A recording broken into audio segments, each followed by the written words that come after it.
On February 28, 2025, the massive and historic Audi Forest manufacturing plant in Brussels permanently closes its doors.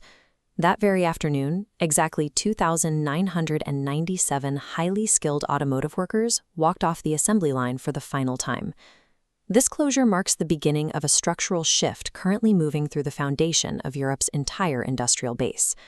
Across the continent, European carmaking saw a net loss of approximately 88,600 jobs in 2024. The transition to electric vehicles and the increase in automation are removing traditional manual assembly positions from the factory floor. Displaced workers face a secondary barrier. 42% of the European population currently lacks basic digital skills. These employees are entering an economy that requires digital literacy, a standard they have not been equipped to meet. The jobs intended to replace traditional manufacturing require advanced technical proficiency, creating a massive demand for specialized knowledge. Right now, Europe produces about 850 STEM graduates per million inhabitants each year. In the United States, that number is over 1,100. This gap has created a situation where 75% of employers report an inability to find workers with the necessary skills. This chart shows the trend of job vacancy rates across the EU over the last decade.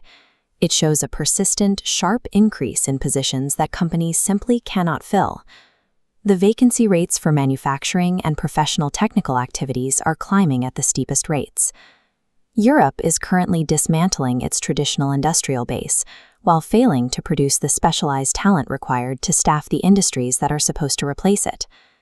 The European Union's primary educational investment is the Erasmus exchange program. It is a massive project with a €5.2 billion budget for 2026 that supports over 1.2 million students.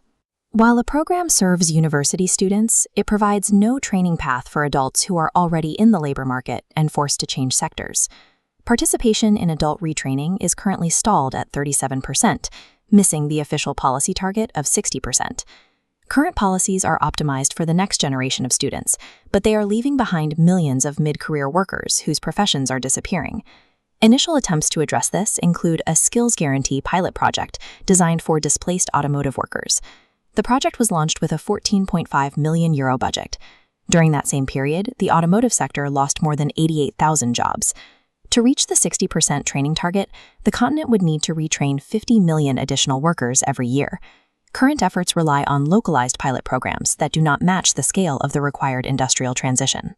The 2,997 workers from Audi Forest are the immediate human consequence of this policy gap.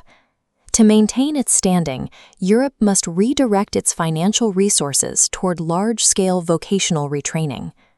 The continent's future stability depends on two factors: the invention of new technologies and the successful retraining of the millions of citizens who built its industrial past.